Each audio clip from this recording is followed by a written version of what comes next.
Kisah kesabaran Bilal bin Rabah adalah salah satu narasi paling ikonik dan menggetarkan hati dalam sejarah awal Islam.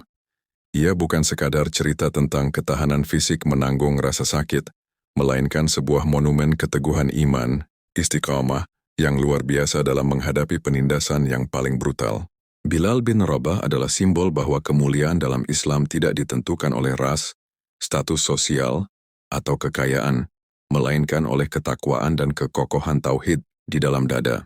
Berikut adalah uraian mendalam mengenai kesabaran Bilal bin Rabah, konteks ujiannya dan warisan yang ditinggalkannya.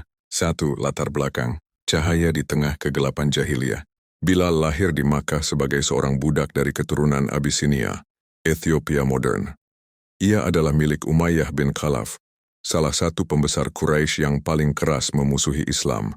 Dalam struktur sosial Makkah saat itu, seorang budak dianggap tidak lebih dari properti, tanpa hak untuk menentukan nasib sendiri, apalagi memilih keyakinan. Ketika cahaya Islam mulai bersinar melalui dakwah Nabi Muhammad SAW, Bilal termasuk dalam kelompok As-Sabiqun Al-Awwalun, orang-orang yang pertama masuk Islam.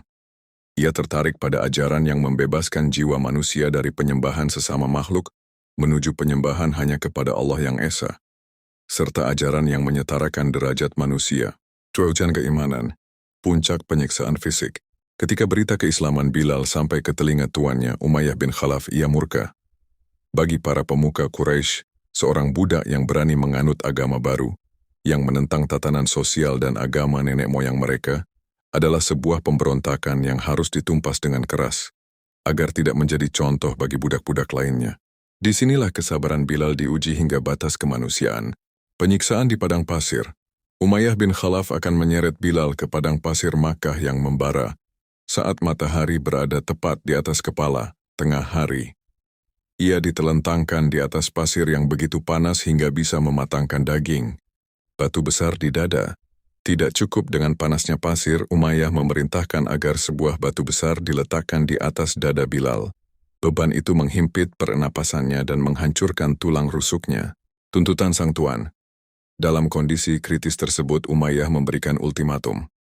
Kamu akan tetap seperti ini sampai kamu mati, atau kamu mengingkari Muhammad dan kembali menyembah Lata dan Uzza. 3. Ahad-ahad, simbol perlawanan spiritual. Inilah momen yang menjadikan Bilal legenda.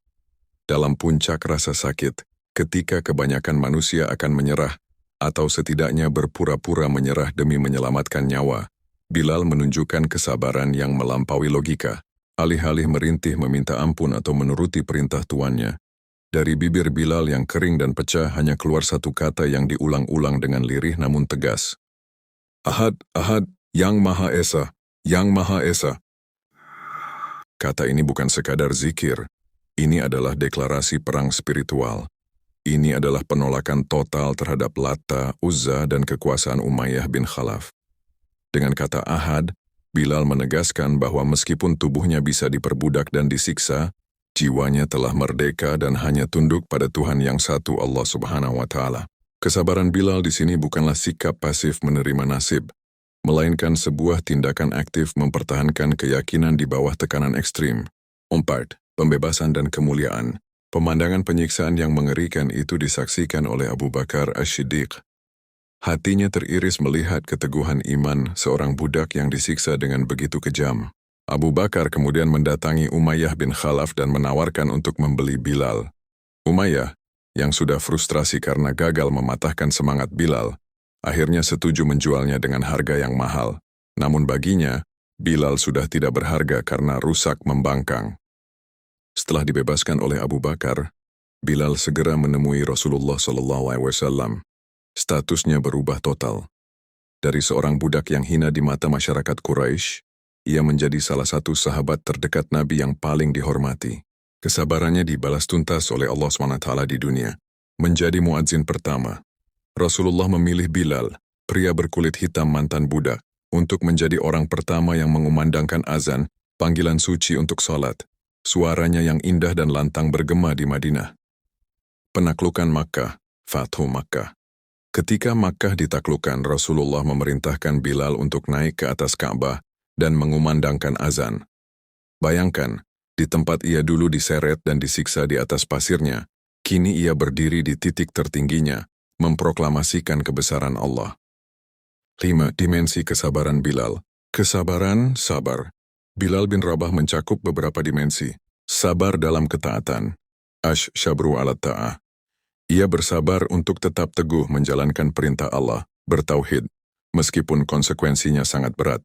Sabar dalam menghadapi musibah ujian. Ash-syabru alal musibah. Ia menanggung rasa sakit fisik yang luar biasa tanpa mengeluh kepada manusia, hanya mengadu kepada Allah dengan ahad, ahad. Sabar menghadapi tekanan sosial. Sebagai budak di lingkungan aristokrat Quraisy yang sombong, dibutuhkan kekuatan mental yang luar biasa untuk berani tampil beda dengan keyakinan baru. Kesimpulan, warisan sang muadzin. Kisah Bilal bin Rabah mengajarkan kita bahwa iman yang sejati tidak akan goyah oleh intimidasi atau kekerasan fisik. Kesabarannya adalah bukti bahwa kemerdekaan jiwa jauh lebih mahal daripada kebebasan fisik. Ia adalah bukti hidup dari firman Allah. Sesungguhnya orang yang paling mulia di antara kamu di sisi Allah ialah orang yang paling bertakwa di antara kamu. Qur'an Al-Hujurat 13.